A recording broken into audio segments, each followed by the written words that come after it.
Chinese ബ്രാൻഡിൻ്റെ 1/16 scale വരുന്ന 4x4 ഒരു RC കാറാണ്. ഇതിന് വന്നിരിക്കുന്ന കംപ്ലൈൻറ്റ് എന്താണെന്ന് വെച്ച് കഴിഞ്ഞാൽ വണ്ടി ഓണായി കഴിഞ്ഞാൽ ഇത് കണ്ട ഈ സ്വിച്ച് ചെയ്ത് വിട്ട് കഴിഞ്ഞാൽ അപ്പോൾ തന്നെ വണ്ടി ഓഫായി പോകും.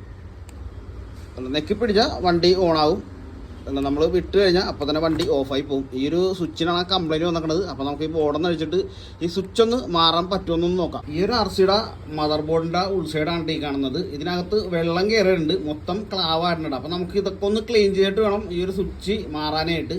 അപ്പോൾ നമുക്ക് ഈ ബോർഡൊന്ന് ക്ലീൻ ചെയ്തെടുക്കാം. ആദ്യം വാട്ടർ പ്രൂഫ് അല്ലാത്ത RC കാർ വെള്ളത്തിൽ ഉപയോഗിച്ച വരുന്ന ബോർഡിൻ്റെ അവസ്ഥയാണ് ഈ കാണുന്നത്.